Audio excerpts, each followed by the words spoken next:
ఒకప్పుడది ఉద్యమానికి care of, ఇప్పుడది రాజకీయాలకు సెంటర్ ఆఫ్. గతమంతా ఘనం, భవిష్యత్తు శూన్యం. ఓయూ తర్వాత అంత పేరున్న కేయూలో చదువు తప్ప అన్నీ ఉన్నాయి. ప్రొఫెసర్ల పాలిటిక్స్ తో సిస్టమ్ మొత్తం భ్రష్టపట్టిపోయింది. పొద్దున లేస్తే ముఠా తగాదాలు, గ్రూప్ రాజకీయాలు తప్ప యూనివర్సిటీలో ఇంకో మాటే ఉండదు.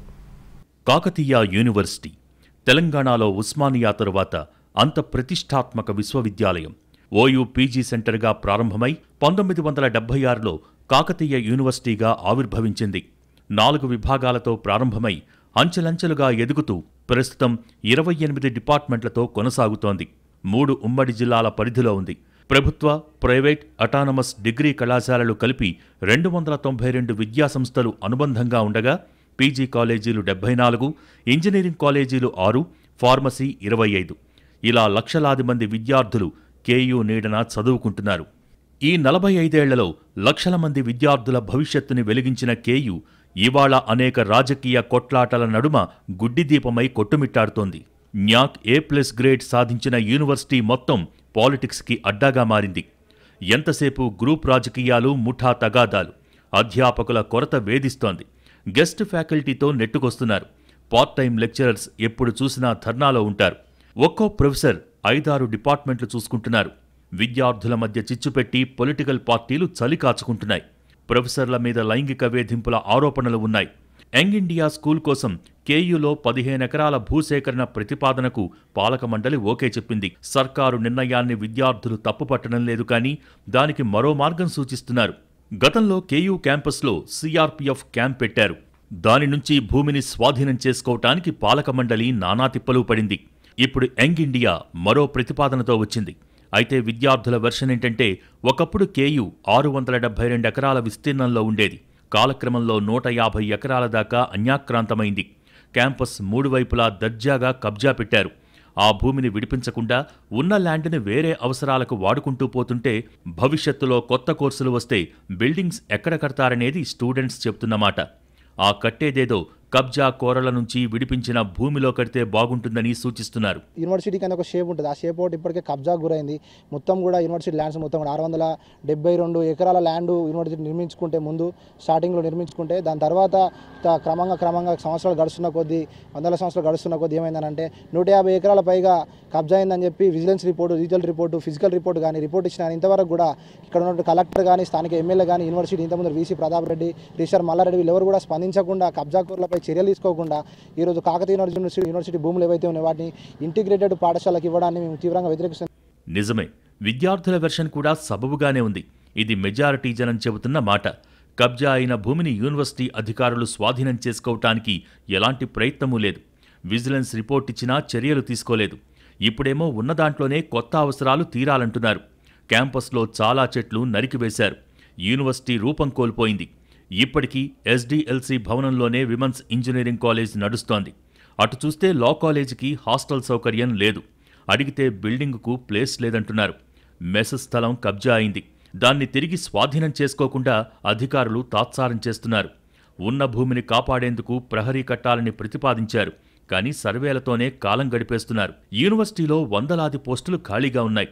అన్ని డిపార్ట్మెంట్స్లో కాంట్రాక్ట్ లెక్చరర్సే HODలుగా ఉంటున్నారు. పరిశోధనకు రెగ్యులర్ ప్రొఫెసర్ల కొరత ఏర్పడింది. ఉండాల్సిన ప్రొఫెసర్స్లో కనీసం 20% కూడా లేరు. పీజీ విద్యార్థులు ఇబ్బందులు పడుతున్నారు. PhD పరిశోధనల్లో వెనకబడిపోతున్నారు. 55 ప్రొఫెసర్ పోస్టులకు 55 ఖాళీగా ఉన్నాయి. 96 అసోసియేట్ పోస్టులకు కేవలం 2తోనే సరిపెడుతున్నారు. 258 అసిస్టెంట్ ప్రొఫెసర్లకు 77 మంది మాత్రమే ఉన్నారు. మొత్తం 409 మందికి 333 రెగ్యులర్ టీచింగ్ ప్రొఫెసర్ పోస్టులు వేకెన్సీ ఉన్నాయి. 2010 వరకు కొన్ని భర్తీలు జరిగాయి. ఆ తర్వాత రిక్రూట్మెంట్స్ ఊసేలేదు. 15 ఏళ్లుగా ఇదే అవస్థ. కాంట్రాక్ట్ పోస్టుల్లో 183 మంది, పార్ట్ టైం 215 మంది ఉన్నారు. వీరెవ్వరికీ క్లాసులు చెప్పడం తప్పించి PhD గైడ్గా ఉండే అర్హత లేదు. దీంతో విద్యార్థుల పరిశోధనల్లో పస తగ్గిపోతోంది. హిస్టరీ, ఎకనామిక్స్, పబ్లిక్ యాడ్తో పాటు పలు డిపార్ట్మెంట్స్లో ఒకరు చొప్పున గైడ్ ఉన్నారు. గత కొన్నేళ్లుగా సెల్ఫ్ ఫైనాన్స్ కోర్సుల్లో చదివేవాళ్లు ఇబ్బందులు పడుతున్నారు. లా అయినా, ఫార్మసీ అయినా కేయూనే అందరి ఛాయిస్. అలాంటి కాలేజీని ఉద్దేశపూర్వకంగా తొక్కిపడేశారు. ఒక మాక్ కోర్టు లేదు, మెటీరియల్ లేదు. జర్నలిజం డిపార్ట్మెంట్లో క్లాసులే జరగటం లేదు. ఈరోజు కాకతీయ యూనివర్సిటీ పరిధిలో ఉన్న అన్ని కళాశాలల్లో ముఖ్యంగా డిపార్ట్మెంట్లలో అధ్యాపకుల కొరత విపరీతంగా ఉన్నది. నిజంగా కూడా చూస్తుంటే ఎక్కడా కూడా పర్మనెంట్ ఫ్యాకల్టీ లేని కారణంగా గెస్ట్ ఫ్యాకల్టీని పెట్టేసి మాకు పాఠాలు బోధిస్తున్నారు. అయినప్పటికీ కూడా మొన్నటి వరకు కూడా మనందరికీ తెలుసు యూనివర్సిటీలో పార్ట్ టైం లెక్చరర్స్ అందరూ కూడా ధర్నా చేశారు. ఆ సెమిస్టర్ ఎగ్జామ్స్ కూడా పూర్తిగా ప్రిపేర్ కాలేకపోయాం, సిలబస్ కూడా పూర్తి కాలేదు. అధ్యాపకుల కొరత అనేది చాలా ఎక్కువ ఉన్నది. ముఖ్యంగా తక్షణమే నోటిఫికేషన్ విడుదల చేసి అందరినీ కూడా కాంట్రాక్ట్ లెక్చరర్స్ అందరూ కూడా పర్మనెంట్ చేయాలి. ఉత్తర తెలంగాణలో విద్యా కేంద్రంగా విరాజిల్లుతున్న కాకతీయ విశ్వవిద్యాలయం ఆర్థిక సంక్షోభంతో కొట్టుమిట్టాడుతోంది. వేతనాలకు ఏడాదికి 150 కోట్ల రూపాయలు అవసరం. ప్రభుత్వం నుంచి బ్లాక్ గ్రాంట్ కింద వస్తున్న 97 కోట్లు సరిపోవటం లేదు. ఏటా 50 కోట్లకు పైనే అంతర్గతంగా అడ్జస్ట్ చేస్తున్నారు. ఉన్నవాటిలో చాలా వరకు నిధులను స్వాహా చేస్తున్నారనే ఆరోపణలు ఉన్నాయి. ప్రతి ఇండెంట్లో అవినీతి రాజ్యమేలుతోందని హెచ్ఓడీలపై విమర్శలు ఉన్నాయి. పీహెచ్డీ సీట్ల కేటాయింపులో అక్రమాలు జరిగాయని గతంలో చాలాసార్లు ఆరోపణలొచ్చాయి. ఆఫీసర్లు ఏసీబీకి సైతం చిక్కారు. ఏకంగా మాజీ వీసీలపై విజిలెన్స్ విచారణ జరుగుతోంది. ఇటు చూస్తే యూనివర్సిటీ నిండా ఔటర్స్ తిష్టవేస్తున్నారు. బోర్డర్ల గదుల్లో నాన్ బోర్డర్స్ ఉంటారు. అడిగేవాళ్లుండరు. ఔటర్స్ మూలంగా చదువుకునే వాతావరణం చెడిపోతోంది. రూముల్లో తాగి తందనాలాడుతున్నారు. ఫార్మసీ విద్యలో కేయూకి దేశవ్యాప్త క్రేజ్ ఉంది. కానీ ఏం లాభం? ల్యాబ్ ఘోరంగా ఉంది. డ్రాపౌట్స్ పెరిగాయి. దశాబ్దాల కిందటి పుస్తకాలే గతయ్యాయి. కొత్తవి కొన్న పాపాన పోలేదు. వాటికి మాత్రం బిల్లులు కనిపిస్తాయి. మారుతున్న కాలానికి అనుగుణంగా కొత్త కోర్సులు ప్రవేశపెట్టడం లేదు. అవే పాత కోర్సులు, అవే మోస పద్ధతులు.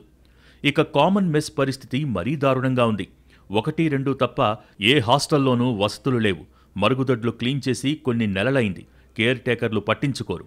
3 నుంచి 5 ఉండాల్సిన ఒక్కో రూంలో 8 నుంచి 10 మంది దాకా ఉంటున్నారు. పురుగుల అన్నం సర్వసాధారణం. ధర్నా చేస్తే ఆ రోజుకి మంచి భోజనం పెడతారు. తర్వాత యథావిధి. యూపీజీ హాస్టల్ నుంచి కామన్ మెస్కు రావాలంటే కిలోమీటర్ నడవాలి. వస్తే ఇటే, రాకుంటే పస్తులే అన్నట్టుంది పరిస్థితి. యూపీజీ ముందు మెస్ కట్టారు కానీ దాన్ని ఓపెన్ చేయాలనే ఆలోచన రావటం లేదు. పోయిన ఏడాది నుంచి పెండింగ్లో పెట్టారు.